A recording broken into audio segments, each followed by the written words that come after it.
This is a 13 News Special Election 2018 presentation. And good evening again, everybody. Welcome into this election 2018 special coverage from 13 News. I'm Ralph Hipp alongside Melissa Bruner, and Sean Wheat is joining us. Tonight, we help you get to know those two leading candidates in a key race in the midterms, the race for Congress in District 2. Paul Davis ran unopposed in the Democrats' primary, and for the Republicans, Steve Watkins topped a field of 7 to earn the GOP nomination. Now here's how our discussion will unfold. Each candidate will have 1 minute for an opening statement. Each will get 1 minute to answer each question, and we'll reserve 1.5 minutes for each candidate to offer a closing statement at the end. We'll go right through to 7 o'clock here, and the candidates drew numbers to determine which one of them would go first. So with being our opening statements, we go to Paul Davis. Mr. Davis? Thank you for joining us tonight. I'm Paul Davis. I'm a lifelong Kansan. I'm the son of 2 teachers. I'm a husband. I'm a father. My wife and I are raising our daughter here because Kansas is our home. I started this campaign with a 25-county listening tour in the 2nd District, and I've been back time and time again. I've heard your concerns about how Washington just doesn't seem to listen to us anymore. They don't seem to care about us. We have a broken Congress, and we have no choice but to fix it. In order to do that, we have to send problem solvers to Washington, people who know how to get things done, people who aren't afraid to work with the other party. That's what I did for 12 years in the state legislature, and it's why 36 current and former Republican elected officials support my campaign. I'm ready to roll up my sleeves and work with anyone to tackle America's problems, to lower our health care costs, to get our economy working for working people again, and to make sure that our Congress is accountable to us and not the special interests. Thank you. An opening statement from Mr. Watkins. Thank you very much. My name is Steve Watkins. I'm the Republican nominee for Congress. My message tonight is very simple. I'm the Republican, and I'm up against a Democrat. Now, I'm a political outsider. I'm a fighter, and I fought for you in Afghanistan. I'd like to do that on Capitol Hill. I want to fight for a government that's more efficient, effective, and more accountable. And to us, that means you get to keep more of your paycheck. It means that our borders are secure, and so are our communities. And it means that we have access to quality health care. That, or we can elect a Democratic-led Congress and face more gridlock and more mob rule, and we're better than that. So please join me this November. Love to serve you. Thank you, candidates. We get into the questions now. It's no secret Mr. Davis has held political office before, while Mr. Watkins is in his first campaign. So this first question, if you could tell us, why is having political experience a good thing or a bad thing? We start the answers with Mr. Davis. Well, for 12 years, I worked with Republicans, and I built bipartisan coalition after bipartisan coalition. Whether it was making a historic investment in our public schools in 2005, or whether it was balancing our state budget at the height of the Great Recession in 2009, or passing our comprehensive transportation plan, the largest job-creating program in state history in 2010.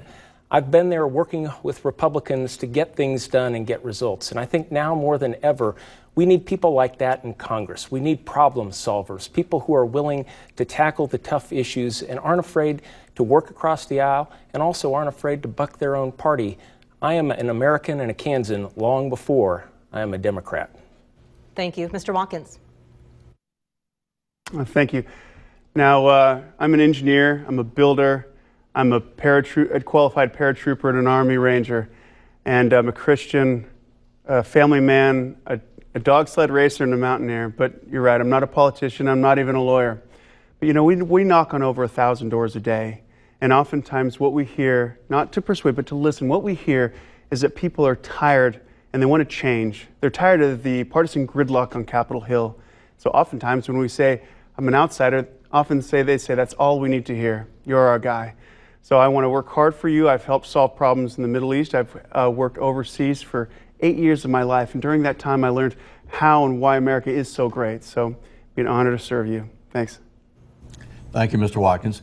Well, for both gentlemen, many voters consider immigration the top issue in this congressional election. We've seen the wave of immigrants at the southern border tonight. What should the U.S. do about people who are currently in the country illegally or trying to get into the country illegally? And we'll start with you, Mr. Watkins. Sure. First, I'd like to say that I'm a build the wall guy. I think it's not mean-spirited or bigoted to have a wonderful and a generous and prosperous country, and we need to build a wall so that we can help assure that things are not trafficked through there that we don't want. Also, I want to look at sanctuary cities. I don't believe that we should fund them, and I don't believe in chain migration or visa lottery. Now, that being said, we are a nation of immigrants, a compassionate one. You know, my wife is an immigrant. And so we got to look at the immigration system and pass legislation that protects, that assures that those who are here do not live in fear out of that they'll get deported. Now, if they've been paying their taxes and following their rules, then we'll set them, give them a legal status. And if not, if you're a felon, then you're gone. Thank you, Mr. Davis. You know, the issue of immigration is there's no greater example of a Congress that just can't seem to get anything done. They're just fighting with each other all the time, and we need comprehensive immigration reform. It starts with border security. We need more resources to make sure that we stem the tide of people that are coming across our border. I want to listen to the experts as to how we best do that. I support ICE. ICE plays a critical role in combating human trafficking, a problem that here in Kansas we unfortunately know too much about. I do not support sanctuary cities. I believe that law enforcement at all levels needs to work together to stem our immigration problems. But we do need to provide an earned path to citizenship for those who are here contributing to our economy, paying taxes, and playing by the rules. We've got to send a problem solver to Congress if we are going to finally get comprehensive immigration reform that works for America. All right. Thank you, candidates. They'll be answering questions from you coming up.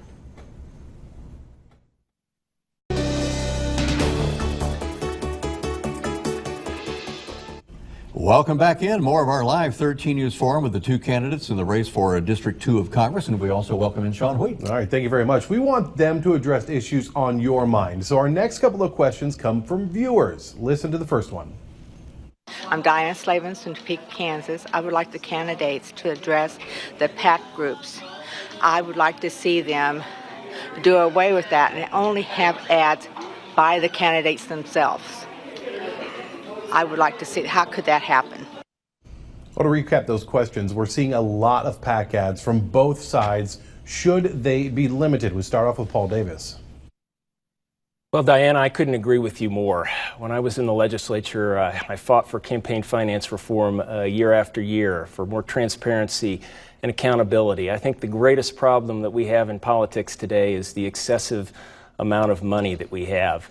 A lot of these ads are being paid for by billionaires that don't even live in Kansas. And every time I see one of these ads, I think, you know, they're just drowning out the voices of ordinary Kansans like Diana. So we badly need campaign finance reform. I have committed that that is going to be the very first bill that I introduce. We need to get rid of dark money. You know, Steve's dad put about $700,000 into a PAC to help him get through the primary. It's legal, but I don't think it should be legal. We need to get big money out of politics once and for all. Thank you. Mr. Watkins. It's a great question, Diane. Thank you for asking. Yes, when talking about campaign finance, we do need more transparency in the system. There is a lot of money flooding into Kansas Second, and the reason for that is because people realize how important this race truly is. The control of the House could very well come down to Kansas Second. So I'd point out that my opponent, Paul Davis, he's been supported to the tune of some $4 million by outside groups. And those groups are being, a lot of that money is being driven by Nancy Pelosi and people who are like-minded. So my question there is, how can you distance yourself from Nancy Pelosi while still receiving that money? All right, we now move on to our second viewer question. Take a listen. My name is Steve Hare. I'm from Topeka, Kansas, and my question has to do with Social Security being taxed, and the income limits for when people are taxed, in my opinion, need to be raised and adjusted for inflation, as they've not been adjusted since 1983. Where do you stand on helping people who receive Social Security make sure they retain all their benefits? Let's go and recap that for you. The question is about preserving Social Security benefits and income limits. We start off with Steve Watkins. It's a great question, Steve. Thank you for asking. Now, we made a deal, and we can't go back on that deal. Those who paid into Social Security and Medicare, those basically at or reaching retirement age. Now, we owe them, and my proposals have, they ask that we don't change any of that. Instead, now moving forward, these systems are not on track to stay solvent. Moving forward, we need to implement things like means testing, and perhaps over a period of time, looking at the age in which those benefits kick in. Thanks. Thank you. Mr. Davis. You know, Social Security is a commitment that has been made to all Americans. We all pay into the system, and we expect it to be there when we retire. 66 million Americans rely upon Social Security. One of those people is my mom. It's a big part of her livelihood, and she reminds me of that. I think that we must ensure that Social Security is going to be there for senior citizens today and for those of us who are going to be senior citizens way on down the road. Now, Steve said something the other day that frankly concerns me. He said that he would be open to privatizing the Social Security system. I don't believe that that is the right route to go. We have to make sure the Social Security system is solvent and it's going to be there, and we honor that commitment that we have made to America's senior citizens, and I will do that in the Congress. All right. Thank you, gentlemen. Well, the big issue of health care right now. To what extent would you support continuing the efforts of fully repealing Obamacare, the Affordable Care Act? What parts might you keep? Paul Davis, will begin with you on health care. You know, the issue of health care is a very personal one to me. My dad passed away earlier this year, and he had Parkinson's disease. And he had numerous medications that he had to take, one of which cost over $1,000 a month. And my parents and I had to have that kitchen table discussion about how in the world they were going to be able to afford that. That's a discussion that far too many Americans are having. I believe that we need to preserve what we like about our healthcare system, things like being able to keep our kids on insurance until they're 26 years old. And then we need to fix what needs to be fixed in our healthcare system and move on with trying to do something about cost. You know, prescription drugs are the biggest driver of cost out there, and it's time that we have a conversation with the drug companies that says enough is enough. You can't raise our drug costs year after year after year.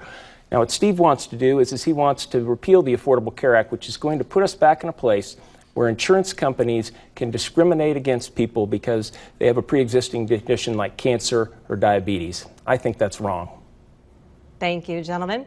We have more questions to come, but also we want to know what the candidates have to ask each other. I'm sorry, we need to get an answer first from Mr. Watkins. Sure. Healthcare is a large and complex series of systems, and it ought to be built on a platform of free market economics. That's how you get the prices to lower. Now, I want to clarify a few things. I do believe that those with pre-existing conditions need to be protected. My opponent believes and is supported by those who believe in a Medicare for all. No, Medicare is for those at or reaching retirement. Now, Medicare for all will require some $32 trillion to be added to the debt, resulting in perhaps the largest tax increase in history. So we need to lower prices, and we do that by building our complex system on a platform of free market exchange. This is something that's very important to me and very personal because my father's a physician and so is my wife. These are conversations that we've had around the dinner table a lot, and it's important to all Kansans. Thanks. Thank you. Well, we are going to hear what the candidates have to ask each other. That is when our forum with 2nd District frontrunners Steve Watkins and Paul Davis continues. Well, now we'll be listening in with you as we offer the candidates a chance to ask a question of each other. They will have 30 seconds to ask the question. Answers are still 1 minute, and we begin with Mr. Watkins asking your question of Mr. Davis. Paul, there's been a lot of talk about conservative groups supporting my campaign. Well, because they know I'm a conservative. But Nancy Pelosi's dark money groups have now invested almost $4 million in your campaign. Have you promised them to vote as a liberal, or are they just looking at your extremely liberal voting record in the Kansas State House and trusting that you aren't going to flip-flop? In essence, what is Nancy Pelosi getting for her $4 million?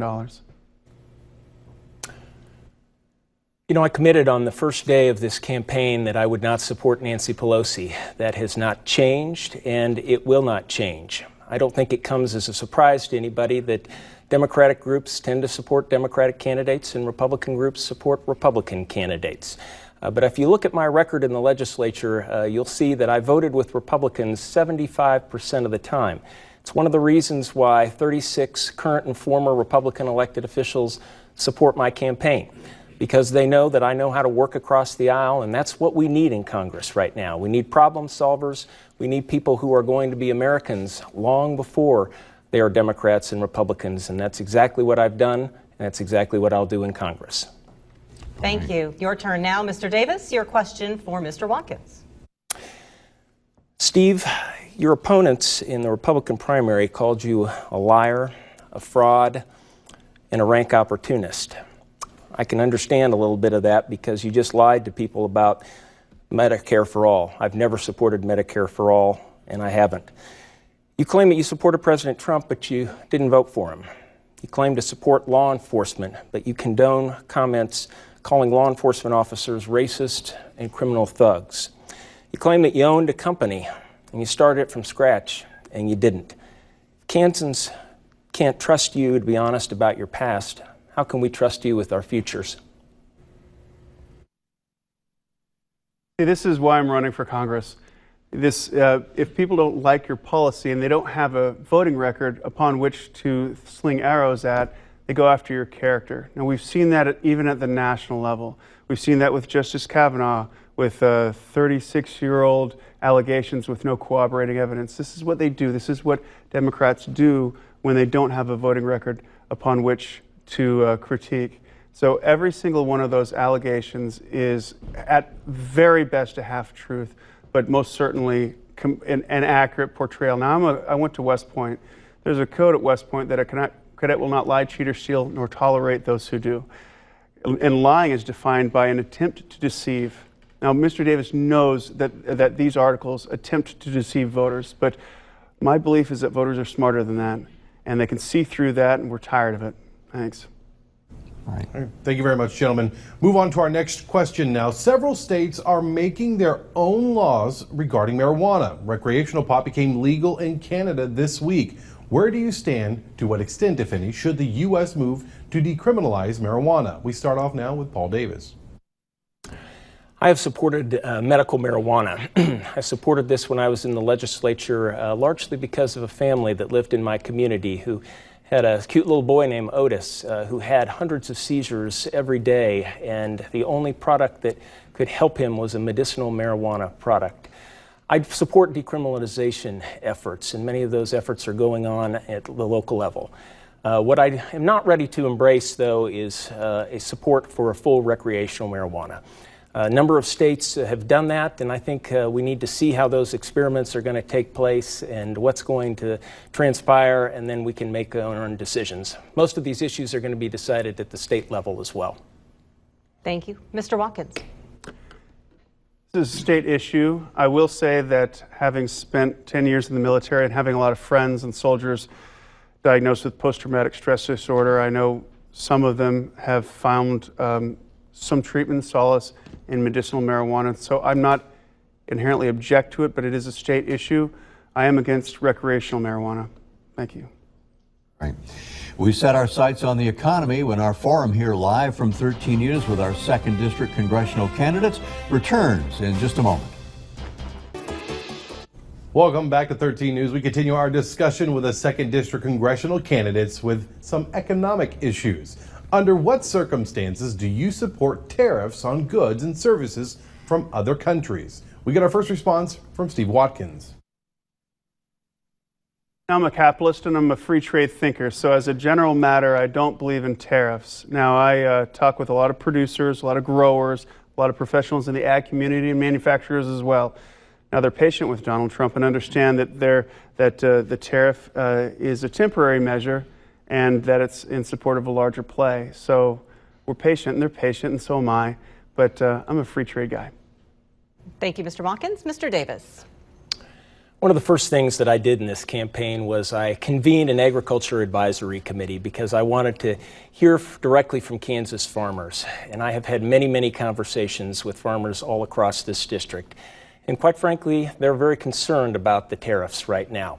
Farm incomes are at a 12-year low. We don't have a farm bill because of the partisan bickering in Congress. And many farmers are frankly just being hurt by what's happening with the tariffs. You look at soybeans. We grow more soybeans in this district than any other crop. And when the Chinese slap a tariff on soybeans, every farmer is going to feel that. And all of us are going to feel it all down Main Street. I think that tariffs need to be carefully thought out.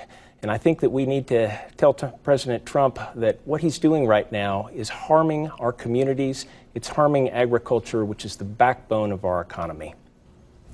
And that leads into our next question. A lot of Kansas and farmers and ranchers are wondering about this, while much is made of how a new trade agreement, the one with Canada and Mexico and the U.S., might help farmers. We'd like to know, as the farm bill expired September 30th, how the bill would impact Kansas farmers, and how would you work to reach agreement on it? Well, we badly need a farm bill. Right now, a lot of farmers are harvesting soybeans, and they haven't been able to harvest those soybeans because of the excessive amount of rain that we've had. And they're reminded the importance of crop insurance. And farm bill is going to give stability to farmers on into the future. Traditionally, Congress has gone about this in a bipartisan way. And Senator Pat Roberts has helped shepherd a bipartisan bill through the Senate. That's a bill that I would support. But unfortunately, in the House, there has been partisan bickering over trying to make wholesale changes to the nutrition program, which would disenfranchise thousands of children that could risk going hungry. I do not support that. I'm willing to work with Republicans to try to craft a farm bill that works for America and do so in a bipartisan way. All right. Thank you, Mr. Davis. Mr. Watkins. I've walked farms with a lot of farmers, and I've met with a lot of agriculture professionals in wheat, corn, livestock, soybeans, sugar, grain, and feed. And what I'm hearing, the resounding message that I'm hearing from them, is that we need a farm bill that includes crop insurance so that their business can have a predictability about it so they can plan for the future. We owe them that. I'm willing to work across the aisle to reach that end. Gentlemen, thank you. We're going to turn the discussion a little bit to the Me Too movement. It certainly has been a topic nationwide all year long. And as that discussion has unfolded, Congress has been faced with reauthorizing the Violence Against Women Act. It currently is extended to December. But if that debate extends to the next Congress, how much of a priority is this legislation for you? And what changes might you push to see included in the Violence Against Women Act? I'd work hard on to support the Violence Against Women Act. It's incredibly important to me. You know, I got married 4 months ago, and I have sisters, and this is obviously a huge issue for America right now, but it must be done smartly. I'd hate to see the Me Too movement become victims of left-wing radical moms. We're seeing that now, and we're better than that. So I look forward to working on Capitol Hill to protect all American women. Thank you. Mr. Watkins, thank you. Mr. Davis. When the Violence Against Women Act was passed, it was passed in a bipartisan manner, and I think it should be reauthorized in the very same manner.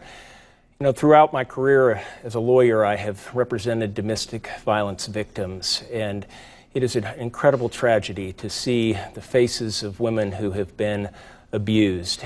And the Violence Against Women Act is a critical component in combating domestic violence. And I think we need to take whatever steps we possibly can to make sure that we protect women and that we reauthorize this very important piece of legislation.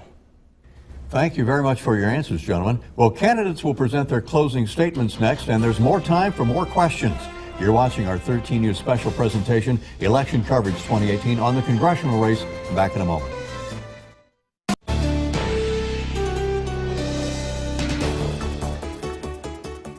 Welcome back in. We're especially glad you're joining us tonight for our candidate forum. Well, as we saw in the Kavanaugh hearings, we're living in Washington in a 51-49 world. People are sharply divided on their views, especially about President Trump. Gentlemen, name an area on which the Trump administration you believe is right and an area where you believe they're wrong. And we'll start with Paul Davis on this question. And throughout my career, I have been willing to work with people from all political stripes. And if elected to Congress, I'm eager and look forward to working with President Trump. President Trump has talked about some priorities that are my priorities and I believe are the priorities of the people in the 2nd District. He's talked about the need for an infrastructure plan to help rebuild America. We critically need to repair our aging infrastructure. In Kansas, we've always taken pride in our good roads that we have, but we're going to need some help from the federal government if we're going to be able to maintain those roads. President Trump has also talked about lowering prescription drug costs. This is a personal issue to me, as I talked about earlier. My dad had to deal with incredibly high prescription drug costs when he was battling Parkinson's, and so many Americans are doing that right now. Where I disagree with President Trump is what we just talked about in the tariffs. I just think the tariffs are really damaging people in agriculture. They're damaging other peoples in various economic sectors, and they're just not good for Kansas. And I think we need to go in a different direction. Thank you. Mr. Watkins. Proud of the progress President Trump has made in the economy. Last quarter saw economic growth of 4.2%. Our unemployment we have record low, particularly among African Americans, Hispanic Americans, and Asian Americans. The economy is fantastic. It's booming, and I'm proud of the progress he's made in cutting the taxes and regulations. But I call balls and strikes on Donald Trump. I don't agree with the tariffs. It's the government's job to step out of the way and allow Kansas producers to find demand overseas. Okay. Thank you. Well, we mentioned this slightly earlier. We'd like your thoughts on a situation that's been developing, particularly this week. There's another group of migrants from Honduras coming toward the U.S. saying they are fleeing violence and poverty. This week, the Trump administration actually said they would end all aid to Honduras if their president isn't able to get them to turn back. And the question is, what responsibility does the U.S. have to assist other countries in improving the circumstances from which these groups are leaving? We begin this question with Mr. Watkins. I'm very familiar, having worked overseas for many years. I'm familiar with the State and Defense Department affairs. Our State Department has tools at its disposal to help work with these countries in terms of aid and training and support and diplomatic advisory capacity. And so the hope is not only we build up their capacity to grow their economies on the merits of free trade and capitalism. Meanwhile, we help them to fight their own crime and their own problems. So the U.S. is very good at this. We did this. I was involved personally in this in Iraq and Afghanistan. That's what we need to do in Latin America as well. Thank you, Mr. Watkins. Mr. Davis. You know, our country's most important responsibility is to keep us safe. And it's clear that we have far too many people that are coming across our border with Mexico. That's why we need to have more border security, and we need to listen to the experts. Right now, we have policies with regards to many countries of allowing people who are already here to stay here because their countries are war-torn or they have gang violence everywhere. And I think that President Trump's suggestion to the president of Honduras is probably just not going to work. And we're going to have to constantly look at these policies, and so that we are making sure that we secure our borders, but also doing so in a compassionate way. Thank you very much, gentlemen. On to our next question. With all the bitterness in politics and so many issues decided along strict party lines, I want to know, how would you balance party loyalties versus reaching across the aisle? Mr. Davis, we'll start off with you. As I've said before, I am an American and a Kansan long before I'm a Democrat. And I have a long history of being able to work well with Republicans. I built bipartisan coalition after bipartisan coalition when I was in the legislature to get things done for Kansans. That's why those 36 current and former Republican elected officials, people like former Insurance Commissioner Sandy Prager, have endorsed my campaign. Right now, more than ever, we need people who are going to roll up their sleeves and work with the other political party to solve problems in Congress. We don't need more people who are going to be partisan lackeys and who are just going to create more noise. If we do that, we're just going to expect the same results that we have in Congress. I believe we got to send bipartisan problem solvers to Congress, and that's exactly what I've done and exactly what I will do. Thank you, Mr. Davis. Mr. Watkins. I did help start and grow an engineering and security outfit in Iraq and Afghanistan from 3 people to 470 people. You know, early on in that process, I was advised, Steve, you have to choose. Is this going to be a Sunni organization or a Shiite? I said, no, I'm going to employ both Sunni and Shiite. And they said, no, you have to choose one, Sunni or Shiite. I said, no, if it's a mistake, it's mine to make. So I'm going to have both Sunnis and Shiites. Well, what happened is, over time, I was able to get both to work together. And in fact, I doubled down and had females at key middle management roles throughout the organization. That was an accomplishment I was warned to not even try. I'm proud of the progress that I've made, and so if I can bring together Sunnis and Shiites, I can work in a bipartisan capacity on Capitol Hill. All right. And some final quick answers. Technology, as we're looking ahead, will bring new challenges in matching jobs with workers. How would you improve the workforce getting ready for our modern economy, where many of today's jobs might become obsolete? Steve Watkins, over to you quickly. All right. Well, technology, obviously embrace technology. It's an important part of me. What I've always maintained, I chose to go to the Massachusetts Institute of Technology in part because they're at the cutting edge of technological evolution. So we need to incorporate those the technology advancements into our trade schools, into our academics, and how we do that is we invite industry into the classrooms and make sure that what we're teaching the kids is applicable upon their graduation. All right. Thank you. 45 seconds for an answer from Mr. Davis. Our economy is changing very rapidly. Automation, the retail sector is changing in major ways. And I think what we need to do is we need to invest in proven workforce training programs, whether they are in our K through 12 schools, our community colleges, or places like Washburn Tech right here in Topeka. We also need rural broadband. Rural broadband can help an explosion of jobs and economic development in all across the 2nd District, and it is something that is desperately needed. You know, farmers shouldn't have to operate an irrigation system off of a hotspot. That's why I hope that rural broadband will be part of an infrastructure package that we pass to help rebuild America. Thank you. And that does conclude our time for questions. We now have a minute and a half for each of you to present a closing statement. We begin that with Mr. Watkins. Thanks for joining us tonight. You know, my story begins 6 generations ago when my family pushed west and settled in Kansas. More than settled, they homesteaded. And over the generations, we taught values of hard work and honesty and doing what's right. I carried those values with me, and upon graduating high school here in Topeka, I went into the Army. Instead of getting out of the Army as scheduled, I voluntarily extended so that I could go to Afghanistan to fight the Taliban. After that, I helped to start and grow a company, a wholly owned subsidiary, and that was in Iraq and Afghanistan. That's where I cut my teeth on leadership in conflict environments. Now, those values, those heartland values, have carried with me through 75 some odd different countries and 8 years spent outside the U.S. I'd like to bring those to Capitol Hill and fight for you. Thank you very much for your time and attention, and God bless. Mr. Watkins, thank you. A closing statement now from Mr. Davis. Well, thank you for tuning in to us tonight. I'm a lifelong Kansan, son of 2 teachers, a husband, a father. We're raising our daughter here because Kansas is our home. I've been a member of my local Chamber of Commerce for almost 20 years. I'm endorsed by police officers, firefighters, and teachers, and those 36 Republican elected officials, because they've worked with me. They know me. They know that I'm a problem solver, that I'm somebody who will work with the other party to get things done. My opponent has been called a liar, a fraud, and a rank opportunist by his fellow Republicans. He hasn't lived in Kansas for over 20 years. He doesn't own property here. He doesn't pay taxes here. In fact, he owns 2 homes in Alaska, and his wife lives in Massachusetts. He never voted in an election until he decided to become a candidate for Congress. We need to send somebody to Washington that we can trust.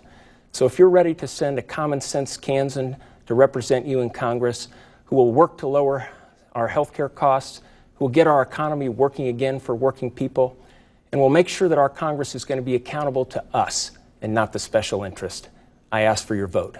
Thank you. Gentlemen, we really appreciate your time with us tonight with the forum. Well, you've heard from the candidates. Now, on November 6th, it'll be up to you.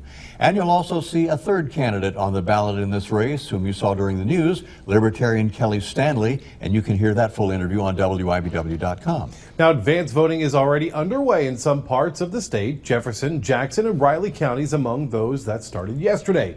Shawnee County begins advance voting Monday. General Election Day is Tuesday, November 6th. Polls will be opening at 7 a.m. to 7 p.m. Remember, you'll find complete election coverage at wibw.com/elections. We did have a wide-ranging discussion tonight: healthcare, the economy, some various social issues, party politics. You'll be able to see all of that on wibw.com as well if you want to recap this after this evening.